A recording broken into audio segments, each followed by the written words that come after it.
bit easier than some of the other ones that we are exposed to. And I say this because we immediately don't like the Pharisee. And we don't like him because he feels that he is better than us. He is superior to us.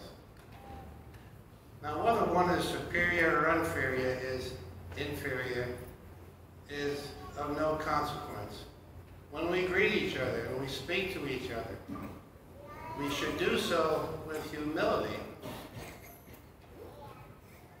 On the other hand, the Pharisee was not a bad person. He got my nose screwed up. He kept the law. He was good in spiritual practices. He fasted twice a week. And he paid his taxes. It wasn't too bad. He was convinced that God was pleased with him. And obviously he was very pleased with himself. But he did have this one flaw. He thought, he believed he was better than others, including the tax collector. Now the tax collector was a different story. He was hired by the Roman government to collect taxes for Rome. And that wasn't all that bad. He was a Jew, as all the tax collectors were. But he went beyond that, and he continued to tax his fellow countrymen for his own benefit, for his own lifestyle. And most of the tax collectors did pretty well for themselves. The Jewish people considered him a traitor. Suffice it to say, he didn't have much to be proud of. And yet, he hung his head before the altar and said, "Be merciful to me, a sinner." And herein lies the essence of the parable that we listen to today.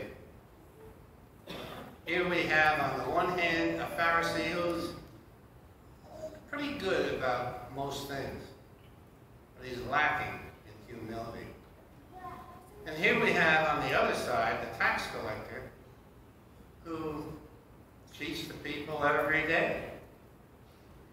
But he stands before the altar and says, "Be merciful to me, a sinner."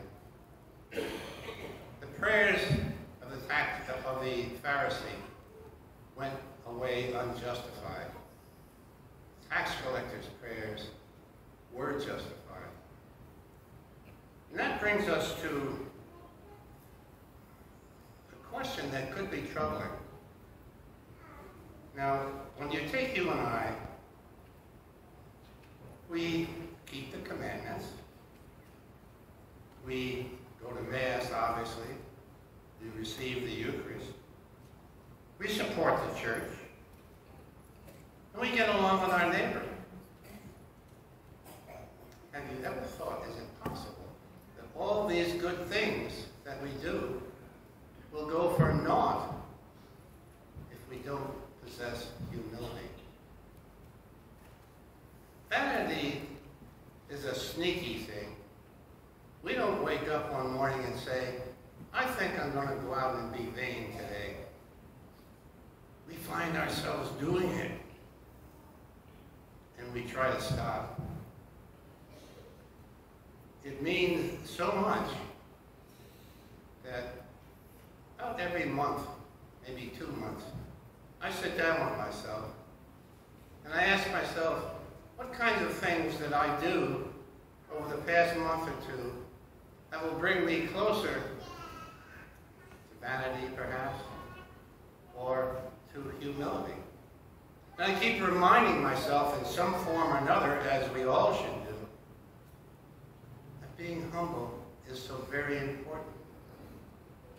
It's it's very possible that we can go for naught for all the good things we do if we do not possess humility. That's sort of scary. I think all of us tend to be vain at times. We gotta be cognizant of that. We gotta stop that, or stop it in its tracks. I know personally that when I look back in my life, I would like to see a humble person who turns to God asking for forgiveness because I know that I'm a sinner. My brothers and sisters, we only go around once in this life. If we wish to be with Jesus for eternity, we better make it count.